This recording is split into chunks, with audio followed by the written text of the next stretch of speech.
When hope is gone, undo this lock and send me forth on a moonlit walk. Release restraint level 0.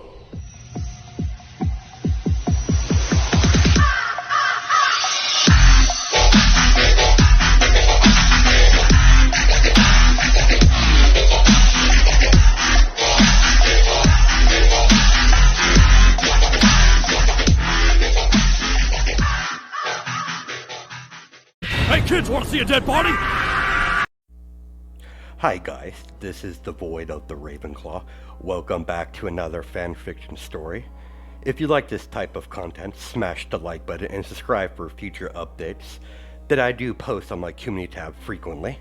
Now let's continue where we last left off in our Mortal Kombat story. The next morning, Deku woke up with Melina snuggled up to him, most likely for body heat.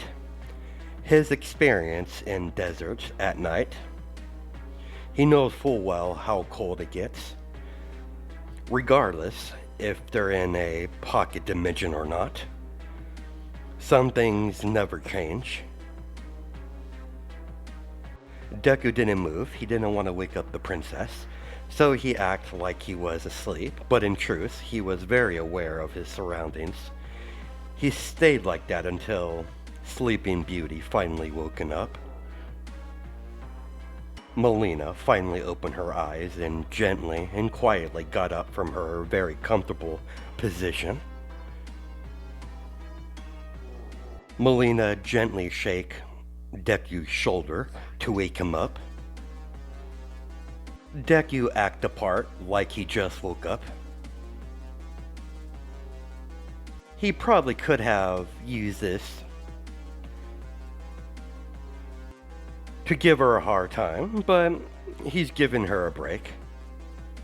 And they're still in the middle of a black desert, so he's being a little bit more serious and got up and stretched. Now that he's well rested, he took a better look at his surroundings.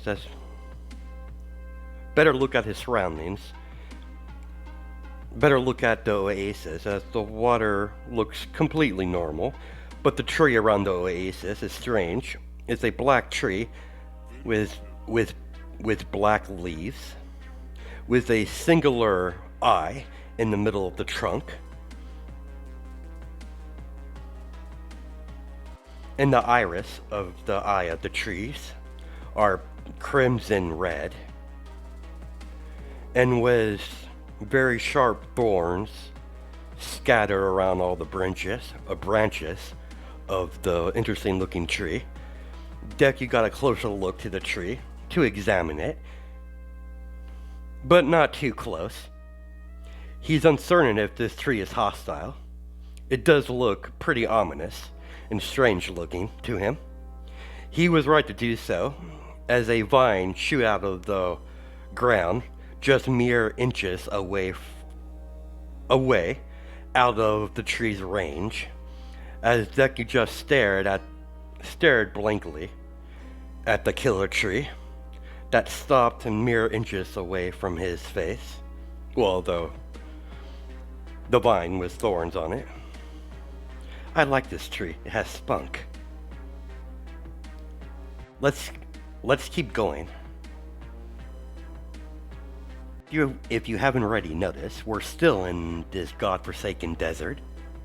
You can examine the strange killer tree later. As you command, princess.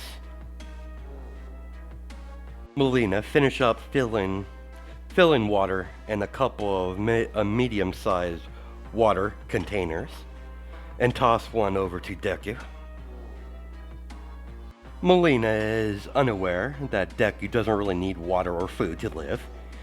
He does drink water and eat out of habit, but he no longer gets any nutrients from it because he went through the process of notification, basically going through the process of going through a nomu. That's why I refer it as notification. Nomufication. But regardless, he thanked her nevertheless as they begin to leave the oasis, going further into the Black Desert. After traveling through the desert for a few hours, Deku noticed the wind has picked up a bit as he looked behind him to see a blanket of something fastly approaching. He sees a black blanket over the desert in the distance. Deku turned his head around and picked up Melina in his arms and began to run. What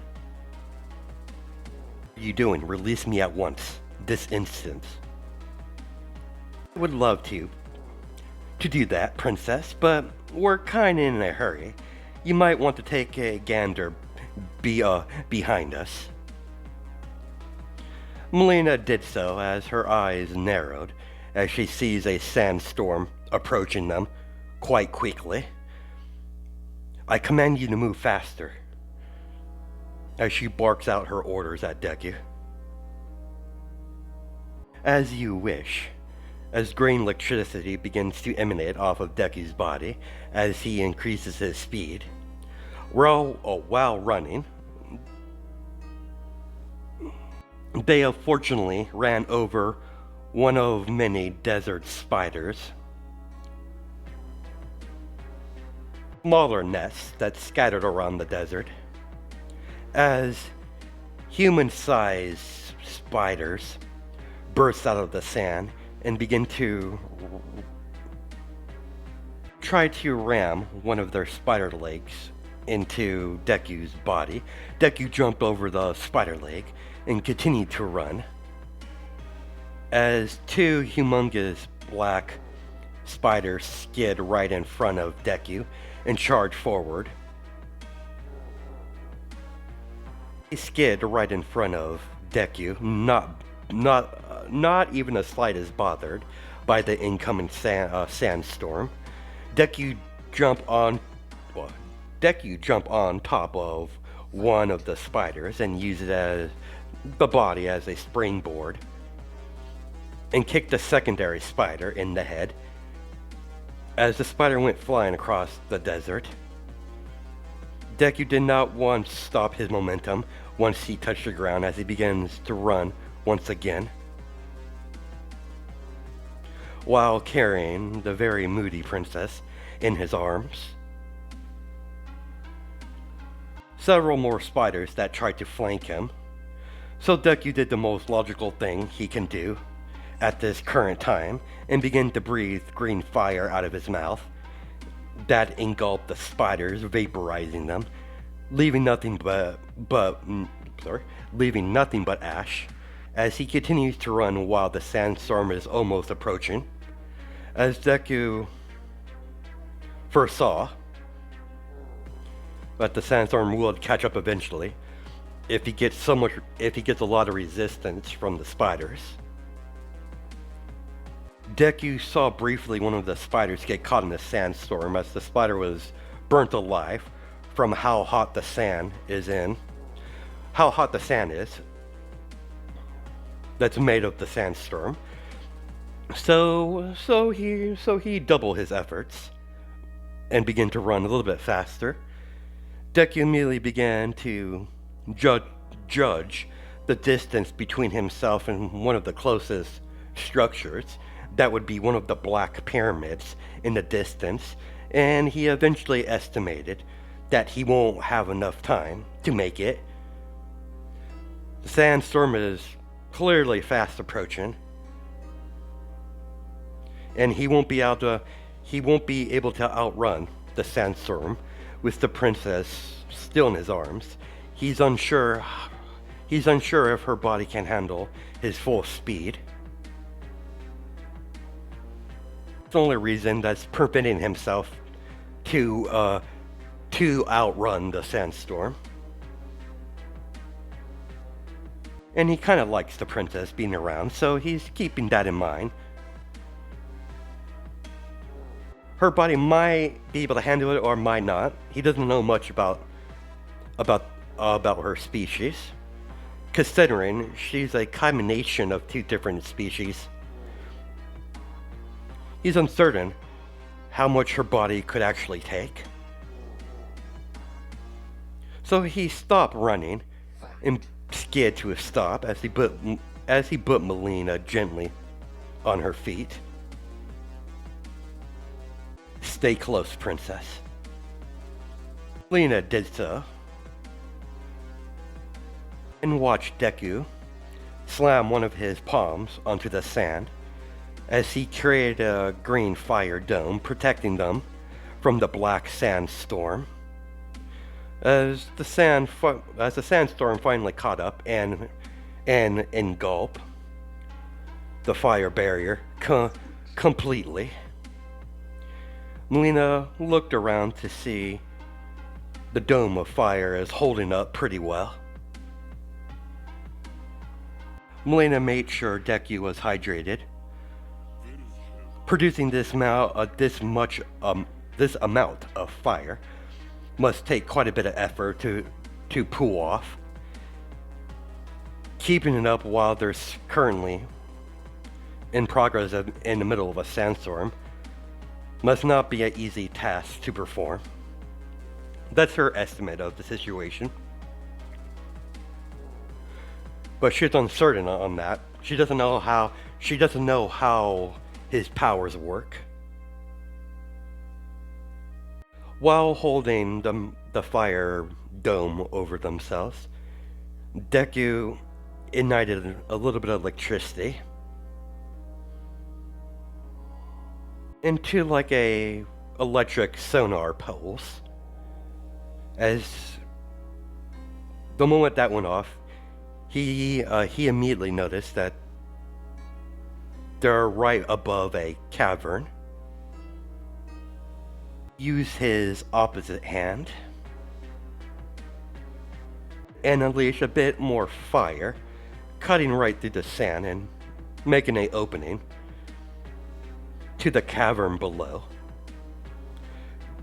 Deku immediately grabbed Melina and jumped downwards into the hole, disconnecting his fire dome at the same time as they eventually land on the bottom of the cavern. Where are we? Not sure. Some sort of underground cavern. We should be safe from the sandstorm down here in this cavern. I'm guessing the local wildlife uses this cavern to travel around, most likely. I highly doubt these caverns are unpopulated by the wildlife. Let's tread carefully. And judging by the spider webs in the small chamber that we find ourselves in, we'll most likely run into more of those black spider things. As Deku walked out of the small chamber of the cavern and lit a green fire in the palm of his hand, creating a light source for them to see, they lost the last oil lantern during the sandstorm. After going through the dark tunnel, they arrived in another chamber that seemed to be slightly larger than the last one they were in. As they stopped in the middle of the chamber, Deku scanned the pitch black chamber of the cavern as Deku's eyes began to glow green, giving him a clear view of the chamber, activating his night vision. Clearly noticing all of the spiders in the darkness, either sneaking on the ground or sneaking up on the roof of the ceiling of the chamber, getting ready to strike their new prey. Had just entered one of their nests. Deku noticed one of the bigger spiders in the chamber has his beady eyes on the princess as he stalked by the ceiling. By climbing onto the ceiling and descending downwards, using its web as it gets ready to run run his appendage through the back of the skull of the princess.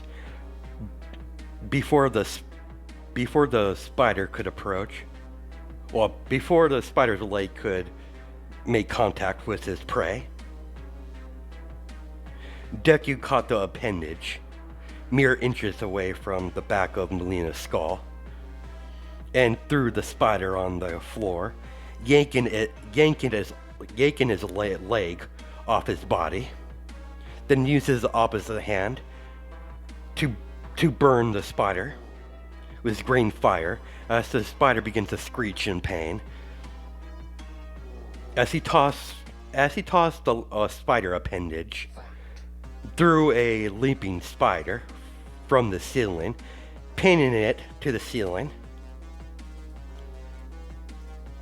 When it tried to leap at him, or he wasn't sure if this spider was after him or the princess, but he killed it nonetheless.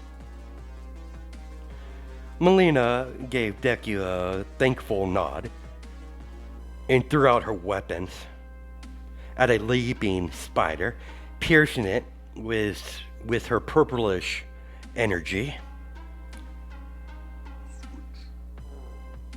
This purplish pink energy that came out of her thigh. As Melina began to leap forward, kicking several spiders that tried to charge her in midair. While Deku was conjuring more fire for the princess to do her thing, giving her plenty of light to gauge her surroundings. Deku wasn't staying idle either. He was dodging out of the way of several spiders that are trying to run him through with their very sharp spider legs. The spiders in question seems to have some sort of black metal armor, at least when it comes to their legs, and on their top part of their body. And the appendage seems to be very sharp as you watch one of the spiders swipe one of their legs, cutting right through a medium-sized boulder, cutting it right through, cleanly. Apparently, they're able to spit out some sort of black substance that burns away anything that makes contact with it. Deku estimates it must be some sort of venom, but he's unsure what type. He's never seen anything like this. Deku had to dodge several of these venom shots being fired upon him. He doesn't know specific what to phrase it, but all he knows from the brief demonstration he saw, he would want to avoid being hit by that. Once he found a brief opening, he began to shoot out green electricity out of the palm of his hand, literally frying any spider that made contact with his electricity attack, while keeping a mindful eye on his green fire orb that's hovering in the chamber, producing all the light so they can see, even though Deku has access to night vision. The light source is mostly for the princess' benefit than his own. He's unsure if she could see through the darkness as he doesn't know much about the princess and her abilities, considering she's a crossbreed between a Takadan and a Dinian. He's not going to leave it to chance. And just in case he highly doubt that Shao Kahn will take kindly to one of his daughters being hurt while on a mission with himself. That doesn't mean he doesn't believe she can take care of herself. On the contrary, she is quite skilled, and he has no doubt she could handle herself quite nicely against these spiders. Deku noticed more of the more eager one of more eager of the spiders, began to try to lunge at him as he slammed the arachnid to the ground and used his foot to stop a spider leg. Then he proceeded to kick the spider, going right through its body from the bottom, from the fleshy part that's on his belly. Killing it, Deku opened his mouth and unleashed a wave of green fire vaporizing several of the black spiders that seemed to be infest this entire, most likely this entire desert. Judging by how these spiders look, they're the same species that tried to eat him while he was on the surface, running away from the sandstorm. Only difference compared to these one and these one down in the cavern is their size difference. Some are bigger than others. He wasn't clueless. He knows he most likely walked into one of their bigger nests. Judging by how many spiders that are in this room. Deku and Melina continue to kill spiders until they stop appearing, as they completely wiped out the medium-sized nest of spiders. For good measure, Deku blasts all of the spider webs on the ceiling, making sure he killed any spiders hiding in the chamber. They haven't been killed already, and he was right to do so, as he heard several screeches from above them as burning corpses of spiders begin to fall from the roof onto the ground, right in front of Melina and Deku. Deku left the chamber cavern and eventually found out that it's connected to a cave system. Surprised to notice that the cavern eventually led into a very what's the word I'm looking for? Complex cave system. So he was forced to walk further, entering the cave system in a random direction. The further they went into the cave system, the more skeletons that can be seen on the ground. It seems like they've been dead for a very long time, been picked clean, most likely from the spiders. They eventually halted their progress as they entered a large chamber with several tunnels that can be seen scattered all around this humongous chamber. And there are several levels of tunnels. There's about 4 levels in total that leads to different tunnels. Well, it looks like we have several options moving forward. I wouldn't even know where to begin with this one. I agree, we could easily enter a wrong tunnel that leads us to a dead end or more of those black spiders that we've came across. Take a breather here so I can figure out what tunnel we need to go through. Deku sat down in the middle of the chamber and got into a meditation pose as his body began to glow slightly green, as sparks begin to emanate from his body as he uses the same trick he did earlier and create a more powerful sonar blast.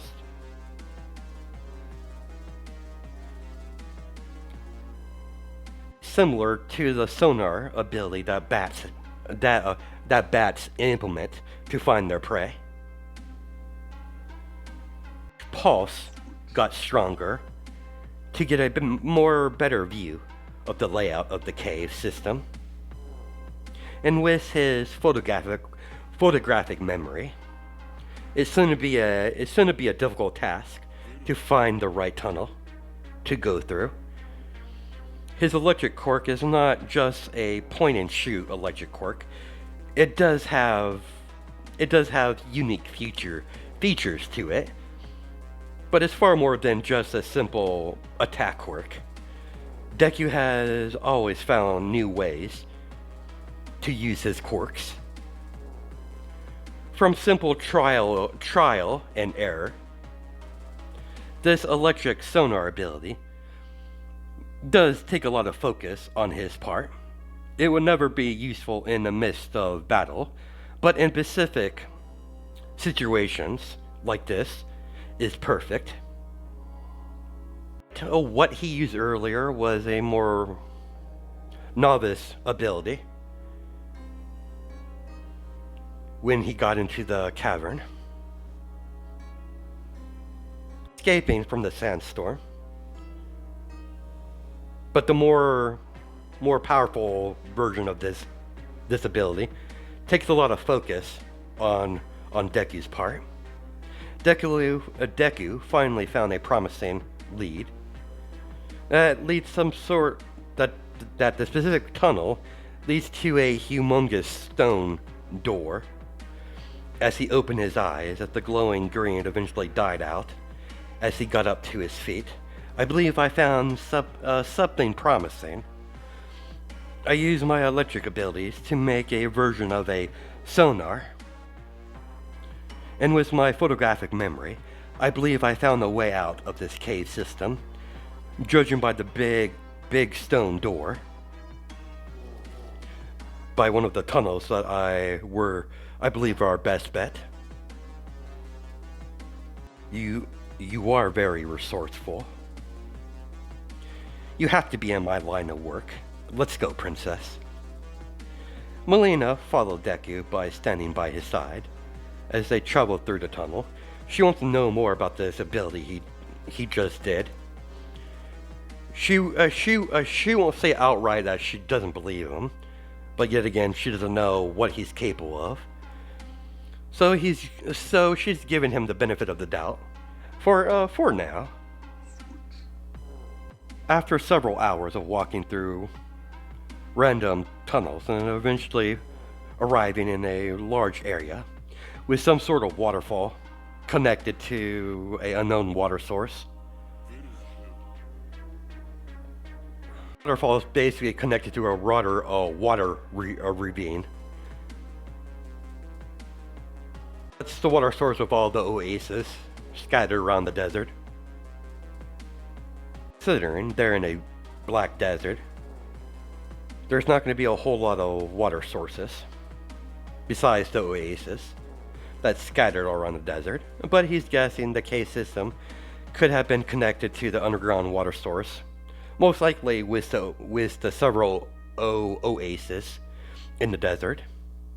But that's mostly an estimate on his part. But that would most likely explain why there is a waterfall.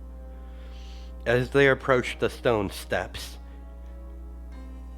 that led to stairs, as they see several spider statues in line leading to the huge stone door, with some sort of unknown language is inscribed onto the stone itself. And there's clearly a crest of a spider over the door. The moment he made contact with his hand to the stone door, it suddenly started to glow red and slowly open up as the sand began to kick up, starting from the top of the door to the bottom. As the door slowly seals itself as it begins to open up from being sealed for so long. When the door finally stopped opening up, they entered, leading a long hallway to a very large chamber. The moment they entered the chamber, the stone torches scattered all around the room begin to light up as a humongous chamber, with a humongous throne, with black throne, basically. At the end of, well, at the other side of the chamber was a woman sitting on it. She's clearly not human, with the black spider legs protruding from her back. Nina kept her hands above the handle of her sai, just in case things get ugly. She doesn't know what sort of creature this woman is, but she can tell she's dangerous. From the aura she's emanating, she's powerful as well. You must be the visitors that my children has mentioned. Welcome to my temple, young ones. I am Arachnid, and I'm the guardian of the Black Desert. You can relax. You have nothing to fear from me, little flies. You have done well to get to get this far. Your pilgrimage is almost at an end. What do you mean, pilgrimage? Pardon me? Oh, that's just precious. You're taking the pilgrimage and you're not even realizing it.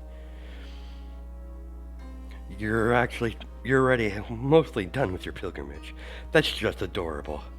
Allow me to enlighten you, little flies. You're most likely already know you're currently in a completely separate pocket dimension.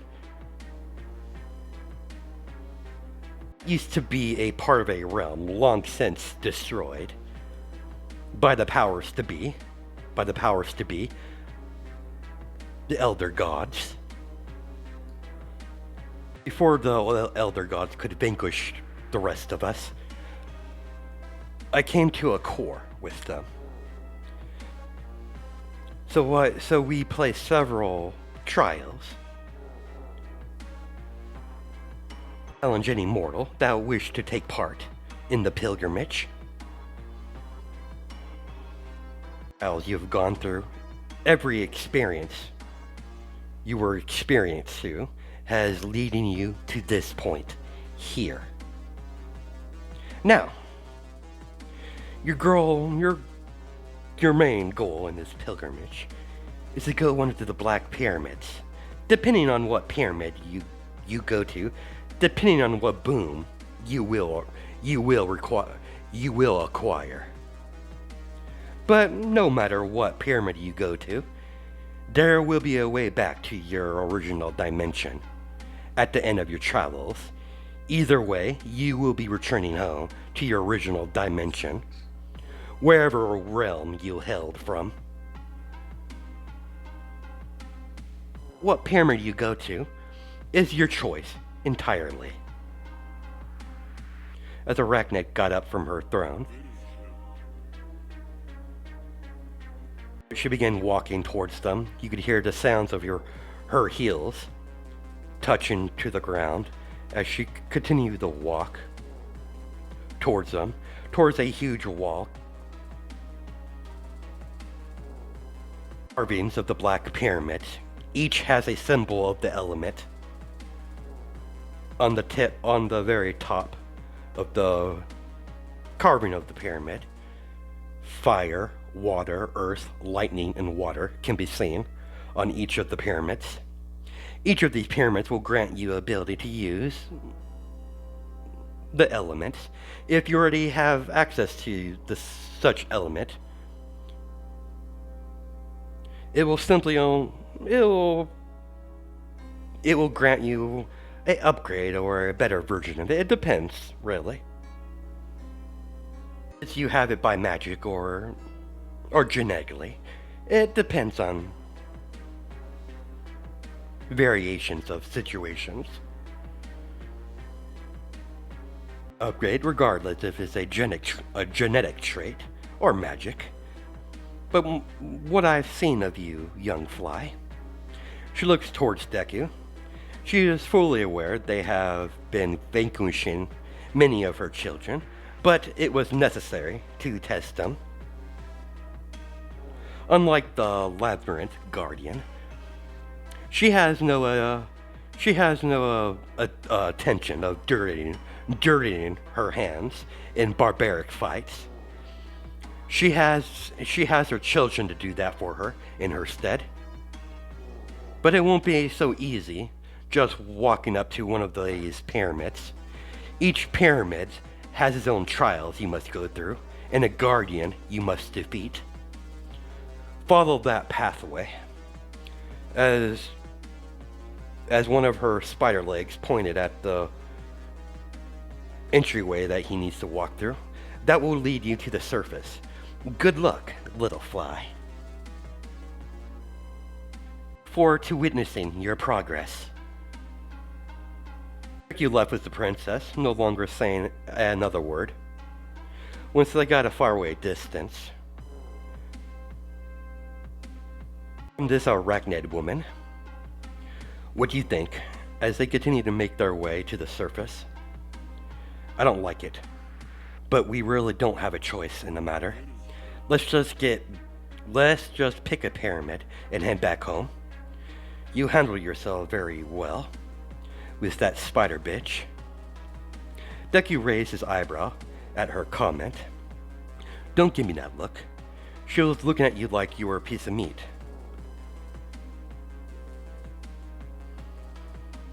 Despite her humanoid form, she is still a spider.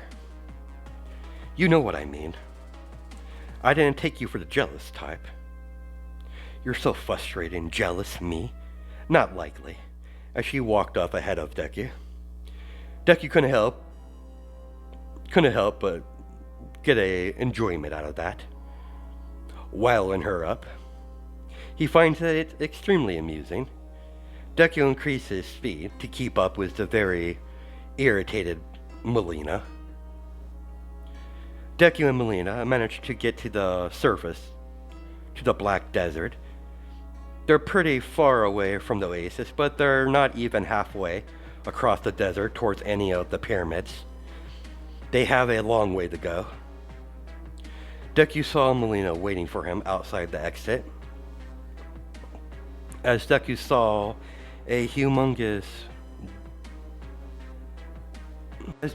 those humongous desert worms blocking their path a few miles out from making a straight shot to the pyramids around that area. What do you think? Fighting those worms is out of the question. They seem to be all grouping up in that area in the distance. I don't know how many, but there are probably quite a few of them. We probably could go around, but that would take us a bit of time. As Melina was broken over his thoughts, you see that as well. I hope I'm not imagining seeing a ship riding through this desert like it's the ocean. No, you're not seeing things. I see it as well. It is indeed a ship, judging by the skull bones on the sails. Deku's eyes begin to glow green as he gets a closer look through his eyes, like his eyes was a scope, seeing all the crew members of the pirate ship, and they're nothing but skeletons, as the pirate ship is immediately opened fire upon the sandworms. And apparently the crew is all moving skeletons. After the pirates made the sandworms retreat, the skeleton captain of the skeleton crew of the pirates pointed his cutlass towards the direction of Deku, as Deku's eyes widened slightly from being noticed, as all the pirates immediately opened fire off their cannons. As cannonballs began to fly towards Deku and Melina, they immediately took action and began to dodge the cannon shots. Deku shot several of the cannonballs out of the air using a bit of his green electricity as explosions were going off in the sky. And all around Deku and Melina. They're coming in for another pass. The pirate ship did turn around to take another pass as they opened fire upon Deku. Each pass the ship made, they got a little bit closer to their location, but keeping sure they stay in firing range. They're getting close, but not too close. Deku managed to stop all of the cannonballs and shoot them back at the pirate ship using his telekinesis, only for the pirate ship to take evasive action and manage to avoid getting hit by their own cannon fire. Deku was forced to jump several times across the Black Desert from the pirate ship taking another pass by shooting more cannon fire at him.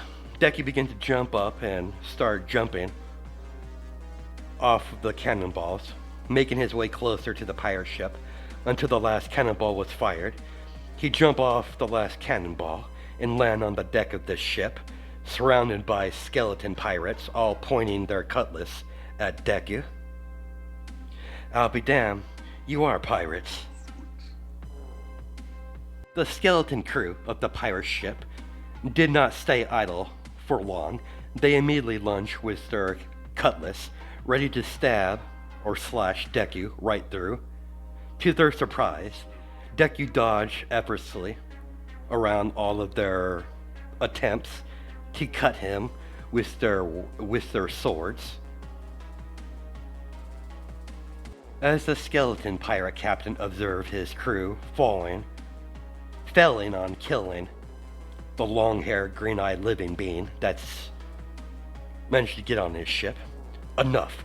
You're clearly not skilled enough to kill a simple stowaway. I'll handle this, you scumbuckets. Indeed, we are pirates, and I am the captain of this vessel, and I am Captain Vox. And you, my living friend, will become one of my crew. I'll just have to kill you and bring you back. To be more subservient to me, of course. Decades since I actually fought a living being. This will be definitely most refreshing. Mostly referring to human beings. There's another prominent life form or species in this dimension, but that's neither here or there.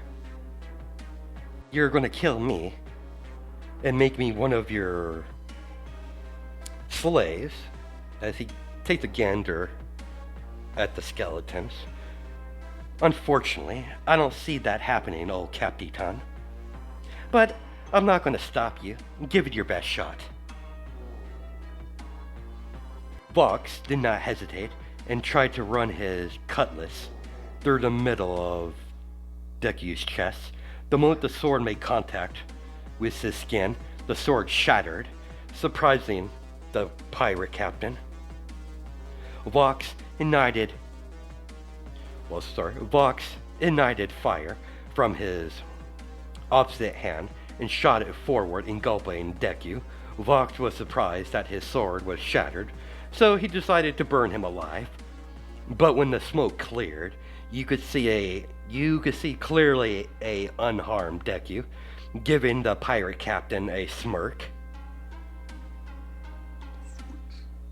Deku's survival instincts flared up as the ship he's currently on is being opened fire by another similar pirate ship filled with lizard men. Not the same species that Reptile belongs to, but they're clearly reptilian in nature. They don't have any abilities as camouflage or invisibility like reptile species, but they're still reptilian in nature, like I said. Nor do they spit acid. They're your typical lizardmen with superior strength compared to humans, but not on the same level, not the same power scale as Deku jump off the skeleton pirate ship and land on the desert floor, skidding across the ground as the two vessels begin to fire upon each other. As Deku's presence was ignored when the second ship arrived. So Melina walked up to Deku. Oh great, another ship. This time it's filled with lizard people fighting against skeletons. This place is sure strange. I would have to agree with you on there. They're still blocking our path. Why don't you get rid of them? I would do it myself, but you're best suited for this type of situation. And I'm not sure how to kill a skeleton permanently. We're still unsure how they're even able to exist in such a manner. Don't worry, princess. I'll take care of it. Deku immediately kicked up sand as he ran towards one of the ships. Ship he's targeting began to open fire as Deku began to run in a zigzag pattern, dodging the cannon fire by the lizardmen. Shot the lizardman made, the closer Deku got. Melina pulled out a medallion as it begins to glow purple as she tosses it in the middle of the air as a magical holographic image of Shao Kahn appeared. Melina kneeled down to one knee in front of the image of her father. Status report, daughter. We found the missing warriors. They were pretty much all wiped out. We had some heavy resistance. I won't bore you with all the finer details. That will be in my final report when I get back. But we found ourselves in a pocket dimension. We're on our way to the exit to head back to Outworld. Only problem, we have to go through some sort of pyramid that has some sort of test. Interesting. Once you return, I want a more detailed report. Do you command, Father? How's the boy been handling this mission?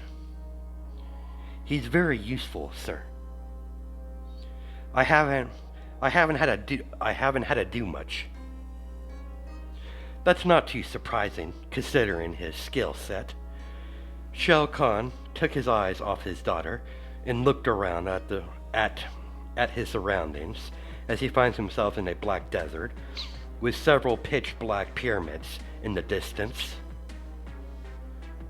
This pocket dimension you're in is very intriguing.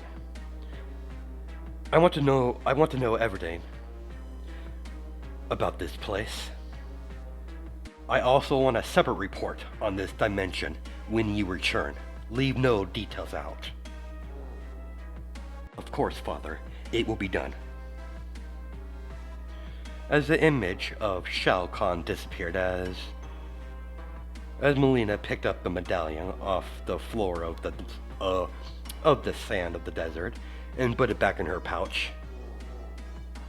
Just in time to see Deku run up the outer hall of the ship and land on the deck of the ship. The moment Deku placed both of his feet on the deck of the ship, he immediately had to roll out of the way by several spears thrusts. As the spears dug into the wood of the ship where Deku once stood, Deku rolled to his feet in one simple motion as he looked around his surroundings, seeing all of the lizardmen, all the lizard people, with several different colors. They have their own differences. They have their own differences by their outer appearance, but they're still all lizard people. As all of the lizardmen have their weapons ready to engage in combat. While he was looking around with his eyes glowing green,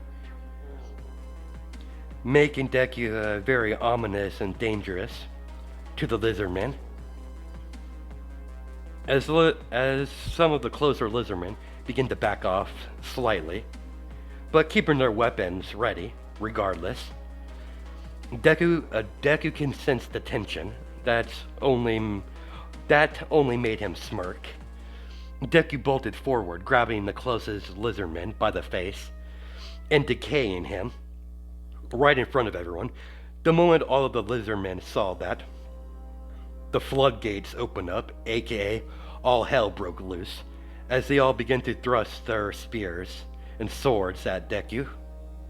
As you see Deku dodging and weaving around all of their attacks with a smirk in his face while his hands are in his pockets.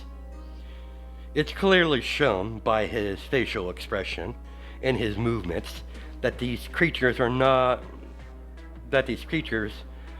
one bit of a threat to him. And despite their aggressiveness, he can sense they're all scared shitless. As he estimated that they must have some sort of animal instincts telling them to run, but their pride are not allowing that to happen. Deku is unaware these lizardmen that look like pirates are actually part of a common species that made this desert their home, that inhabited this pocket dimension. It's really more of a shattered realm that was once around. Their population was a lot more bigger, but because of how things proceeded, most of their species was almost completely wiped out. They were barely enough to recover to make a city. Lizardmen only attack the skeleton pirates out of entering their territory, as they have a nearby city and the undead pirates has been causing them too much trouble. That's why they're here in the first place. But of course, Deku is unaware of this and began attacking by kicking several of the lizardmen when he saw a opening to do so. Deku stopped a spear with the heel of his foot and pushed the spear down towards the ground of the ship, digging into the wood, as Deku proceeded to knee the lizardman in the face as he goes flying off the ship. Deku kicked the spear that dug into the ship in the air, then kicked it again as the spear shot off towards a incoming lizardman, piercing the lizard right through the middle of the chest, killing him and pinning him to the mast of the ship. The entire time he did that, not even removing his hands from his pockets, not even once. Deku's green eyes began to flicker between green and red as he slowly removed his hands out of his front pockets and moved forward and began to decay one lizardman after another. Deku caught an incoming cannonball and decayed it as he jumped off the lizardman's ship and is currently above the skeleton ship. As he lands swiftly and quietly on the deck of the pirate ship, immediately charged forward, decaying skeleton after skeleton. Vox watched one after another of his crew being decayed. The pirate captain only smirked. If he somehow can kill him, then bring him back as a undead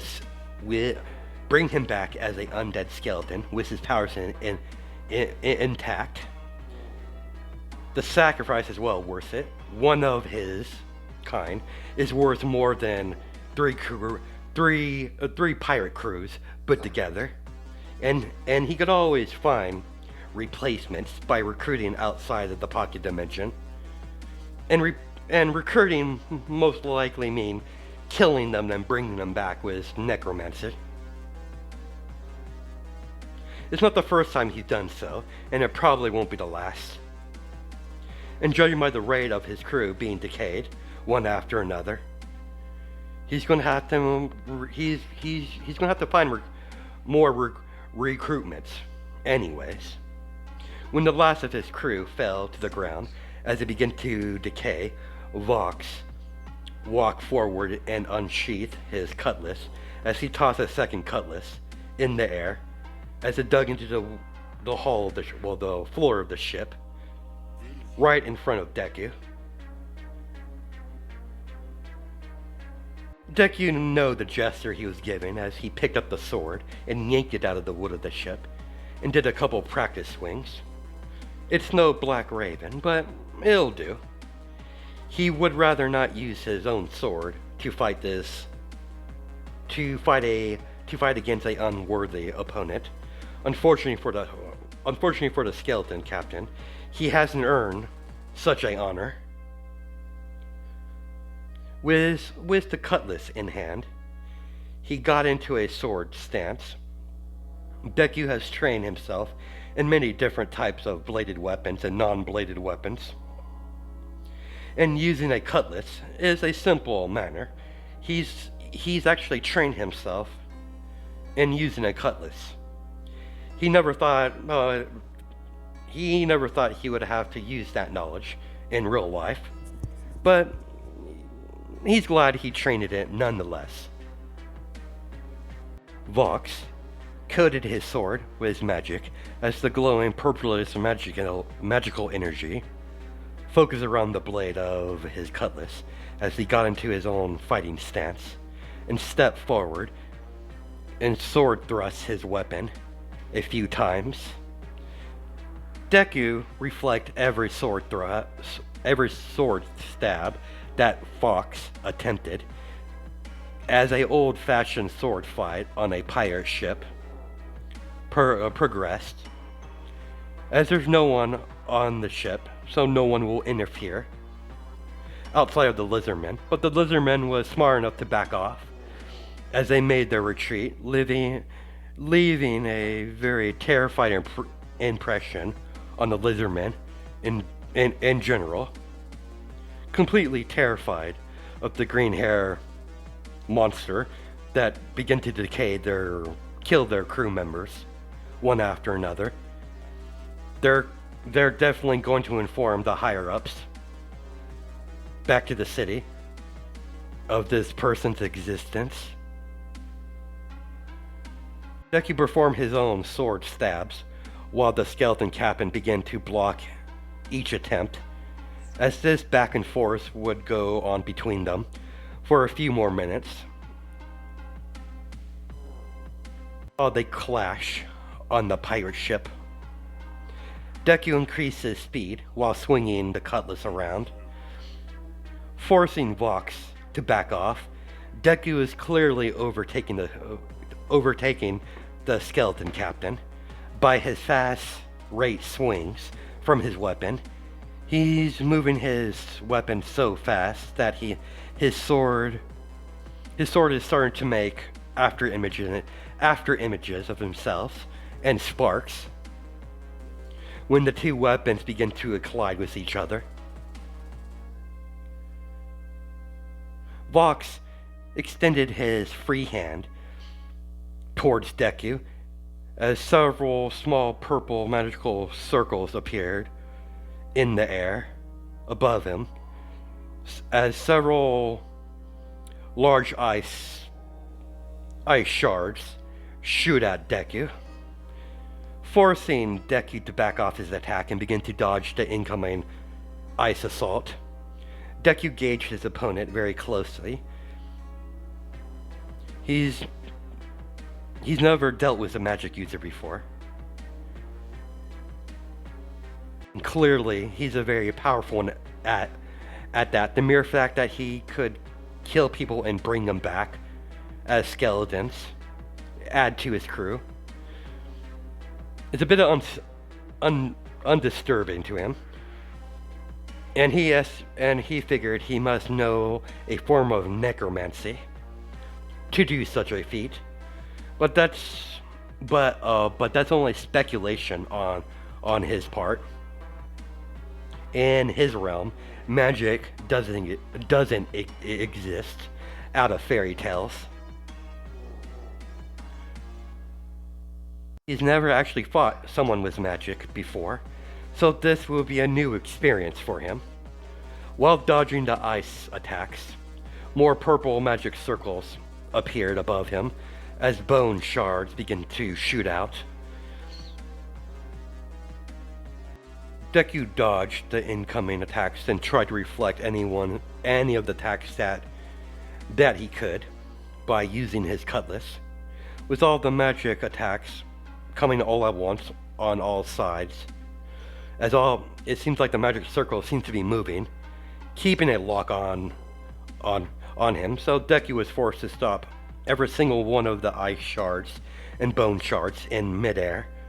As they stop in midair, as Deku unleashes telekinesis and reflect the attack right back at the skeleton, forcing Vox to encase himself in some sort of energy barrier, in purple in color, as all of his attacks get reflected off of his magical barrier. As he disconnected his barrier once the danger passed, as all of the magic circles disappear, the skeleton captain immediately charged, swinging his cutlass, then using his opposite hand to shoot out fireballs. He did the same thing by using his weapon to attack and firing off his own fireballs that are green in color in his opposite hand. As the red fireballs and green fireballs met, canceling each other out, making a big explosion. Explosion after explosion erupted, forcing the two opponents to skid backwards from the force of the explosions that was created when their two fireballs collided with each other. Deku stood there in a sword stance, just simply watching the smoke finally clear, revealing Vox unharmed as his